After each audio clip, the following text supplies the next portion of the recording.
What is going on, everybody? Welcome back to another exciting episode of the Unlockables podcast, the story of video games, the people who play them, and the memories made along the way. As always, I am your host, Eric. I'd like to thank you for tuning in this week and each and every week, wherever and whenever in time and space you might be located. It means a lot that you would be willing to spend a little bit of your busy week, a little bit of your time with us here. I really, really do appreciate it. This episode is going to be a little bit different, flying solo once again this week. Life has kind of been upended. Literally today I was told that I'd be going to Florida like 3 days from now for a work conference. So yeah, that kind of threw a wrench into all of my plans. But I figured one thing that I could do was maybe record a little bit of a shorter episode this week. And that is what this is going to be. Before we get into that, though, just wanted to give a shout out to the guys over at Hyper Potions for letting me use an excerpt from one of their songs for the opening to the Unlockables podcast. I really love it. You guys seem to like it too. So shout out to them. All of their information, including the links to the song and their YouTube channel, are in the description of the podcast. I would highly recommend you go check it out if you just want some really, really fucking great positive vibe music to listen to throughout the day. It's absolutely fantastic. Definitely do that. Now, you've already seen the name of the episode, so I think we should just dive into it, right? Today, we're going to be talking spoiler-free as much as possible, and if I do bring up any kind of spoiler things, I will let you know before I say them. But today, we are going to be discussing probably a more recent game, one of the more recent games you'll ever hear discussed on the podcast. If you guys know that, I don't really do like the whole covering current game releases type of thing. I leave that to other more professional people, other people's shows who do a way better job of covering what's going on than I do. But this one really hit me and I wanted to talk about it. And I figured since I'm kind of crunched for time, doing a mini episode talking about my feelings about it would be pretty good. And of course, we're talking about Stray.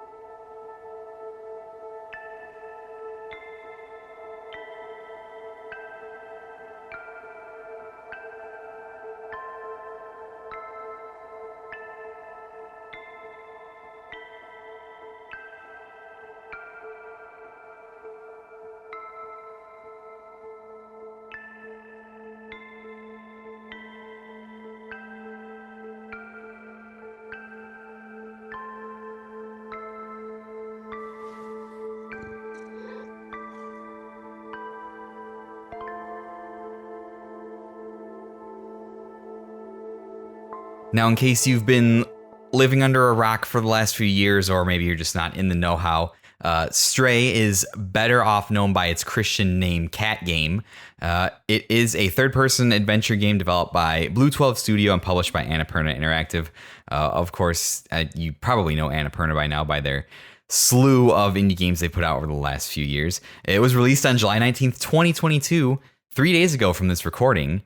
And it was made in Unreal Engine 4, released for the PlayStation 4 and PlayStation 5. Just a brief history on a game that's 3 days old. The way you can always refer back to it and learn something real quick if you want to. But like I said at the top of the episode, I will be avoiding complete spoilers. I won't be diving into the story or the plot or elaborating on that. I just kind of wanted to talk about my feelings about the way Stray made me feel playing it. Now, I was very excited for this game, as I know a lot of people were. I mean, the concept of you getting to just play as a cat is pretty unique. A cat that is pretty much grounded in what a cat is really like in real life. Exploring this kind of apocalyptic, robot city, cyberpunk style city. It was a really intriguing game. And as soon as I saw the trailer for it, I don't know how many years ago that was, I was really interested. It's something that stood out in the landscape of the AAA corporate battle royales and giant releases and, things like that. And then there was just this game about a cat wearing a backpack, wandering around a cyberpunk robot city. And really, that's kind of what the genius of Stray is. And we'll go into that. It is, as of this recording, I am pretty much like right at the end of Stray. I rolling credits on it, and I can say without hesitation that it is one of the most unique games I have absolutely played this year, hands down. It is. There's something about it that I've been thinking about it for the last couple of days and just trying to put my finger on it. But first of all, you have to give some great credit to Blue 12, that studio that developed it. They did an absolutely incredible job of capturing the mannerisms, the movement, the attitude of a cat and translating it pretty good as well as you could into a video game. And this is particularly special to me because I don't know if I've told this story on the podcast before. That's not really a story, but I have a severe allergy to cats. So I'm not even like remotely interested in being around them, which sucks because of all my interactions with cats, I have genuinely enjoyed my time with them. We would probably own one if I was not allergic to them because when I met my wife, the first time I went over to her apartment, she had 4 cats. And I died, and she gave me 3 Benadryls, and I passed out on the couch. So take that for what you will. So just kind of getting to see this was a really cool experience and a really neat way for me as a person that doesn't get to really interact with cats to interact with a cat, even though it's just a digital one. And like I said, they just absolutely nailed the way this cat feels in this game. They captured all the mannerisms. At times cats can be cute. They can be cuddly. At other times, they can just be complete assholes and just do whatever they want and just not even give, like, they look at you like you're a lesser being. And this cat absolutely nails that. It can rub up against the legs of robots, show love. It can jump up to platforms. Sometimes you're prompted to knock stuff off of shelves, to drink from water bottles, to curl up into tight little areas and take a nap. Everything about the design of the cat is reinforced with letting you know that, hey, like this is a fucking cat. This is what it is. And at first it might seem like a simple prospect, but it works incredibly well. I found myself incredibly charmed by my time taking the role of this cat. Honestly, the cat has more personality than some of the big AAA character studio games that are put out these days, honestly. I've enjoyed Cat as a character more than I've enjoyed a lot of things recently, which is incredible how they pulled that off. So the first thing you have to know right away is just that the cat is done absolutely wonderfully. I don't even think it has a name. It's just Cat, which is fine. It carries around a little backpack, and the backpack has a little drone in it. Just, minor spoilers. The drone is called B12, and you kind of have an adventure with it, and I'm not going to say much more than that. Stray is an incredibly short experience.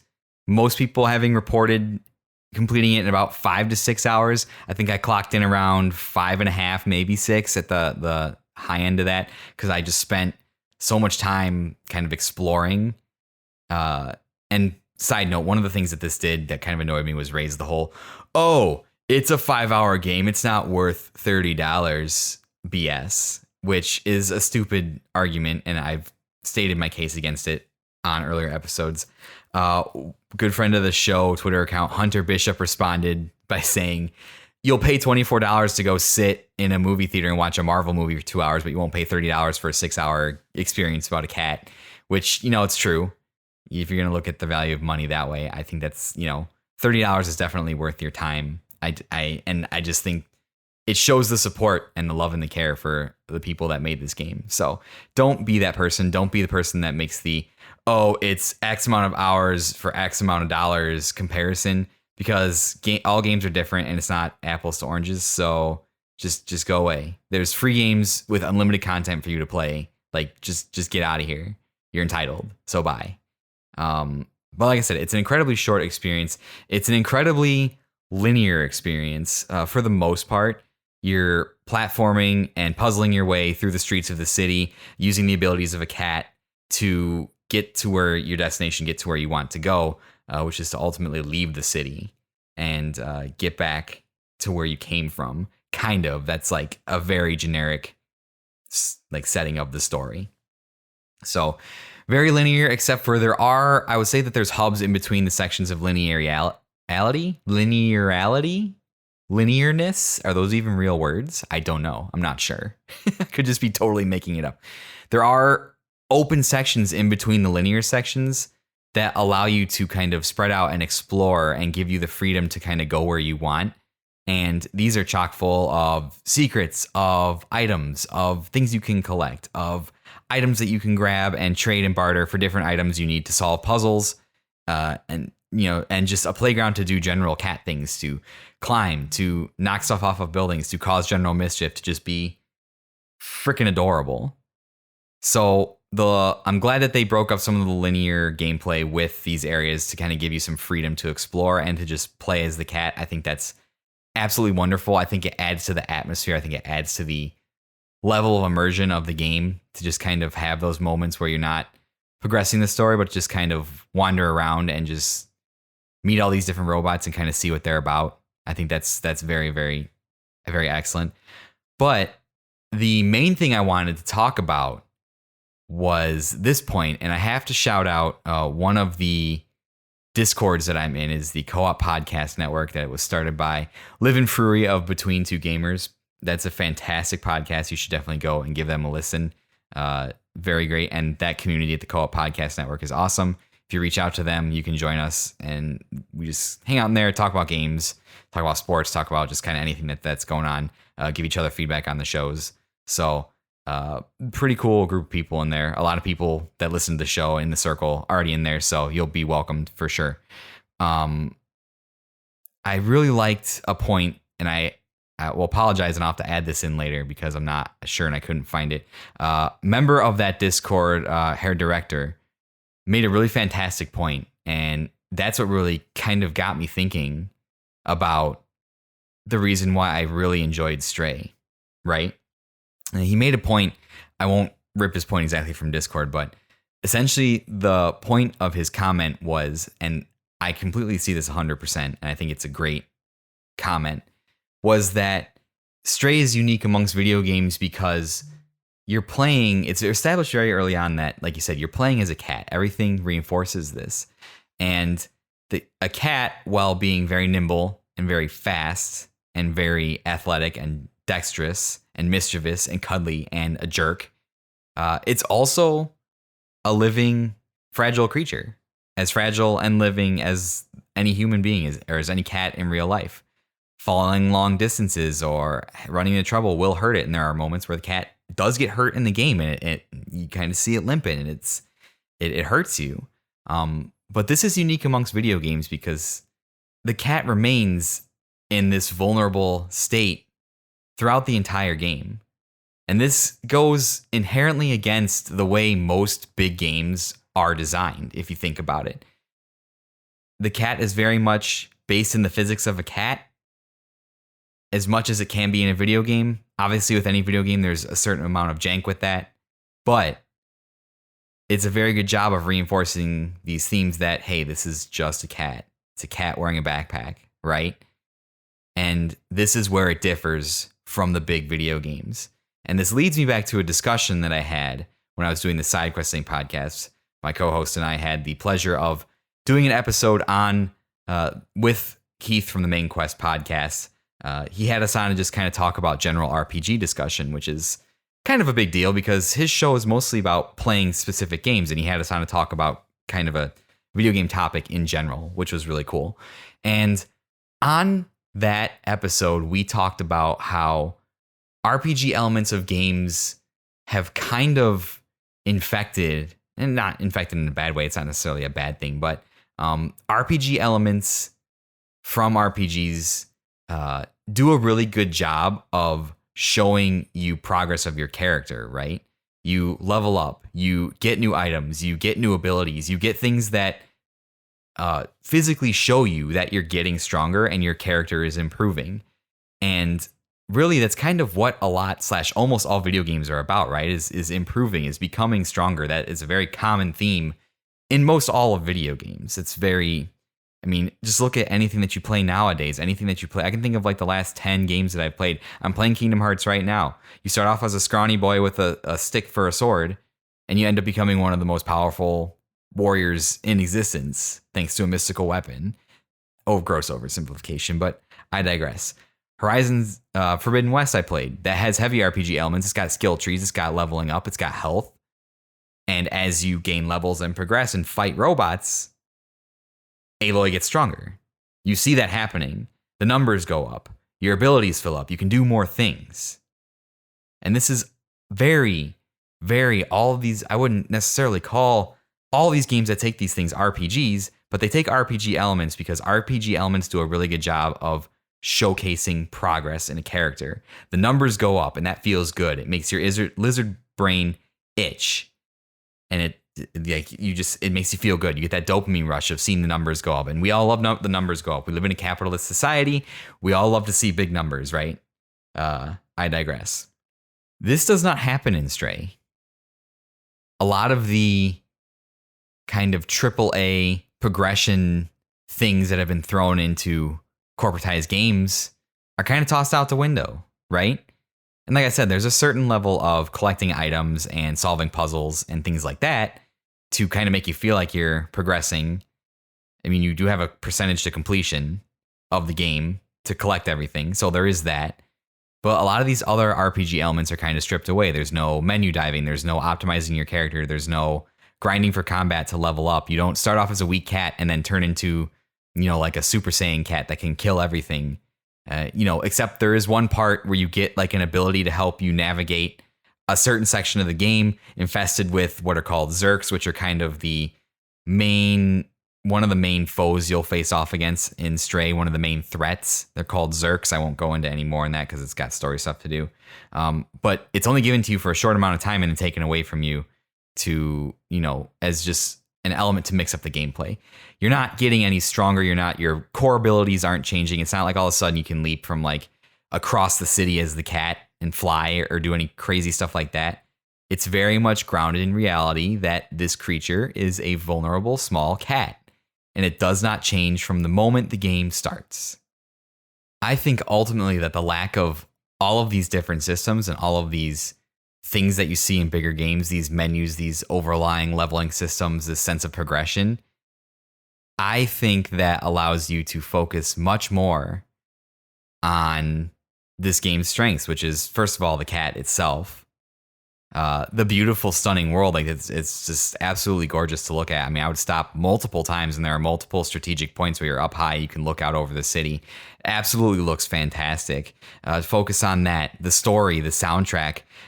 Overall, I feel like this just allows for a much more immersive experience.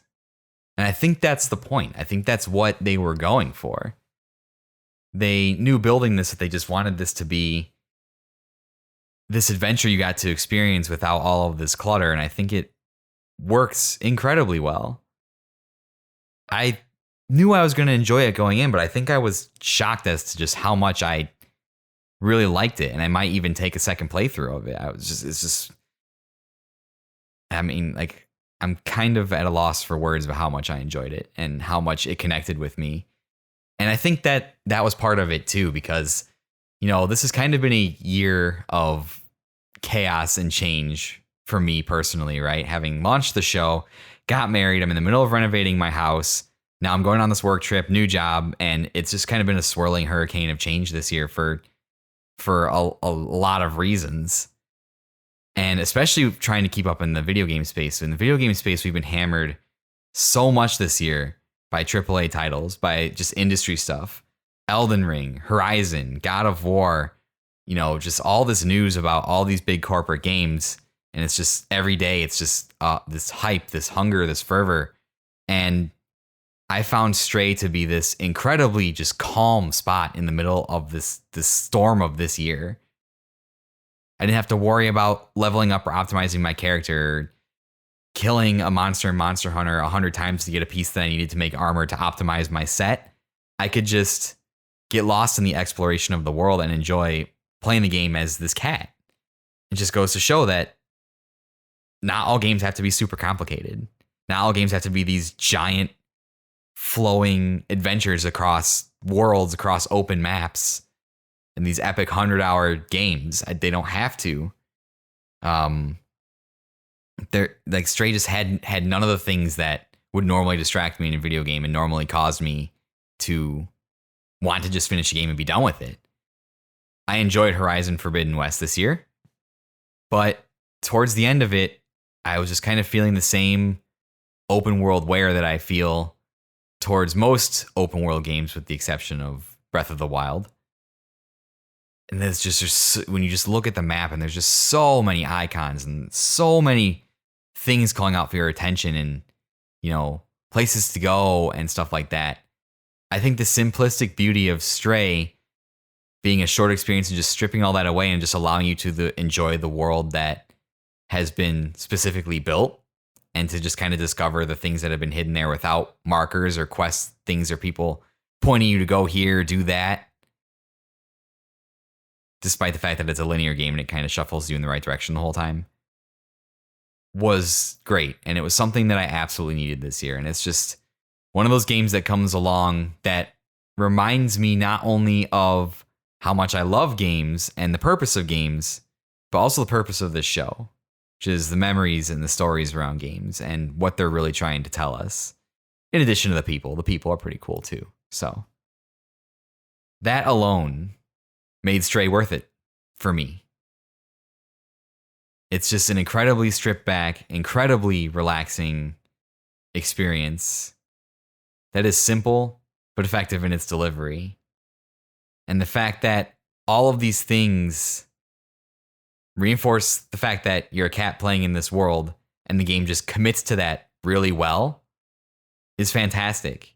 If you've listened to any of my work over the last 2 years, whether it's side questing or this, you've heard me say that before. You've heard me say that a game can find one or two things that it does really well and just stick to that, and it makes it a great game. Too many games get over bloated with just so many things and so many systems that make me enjoy it less.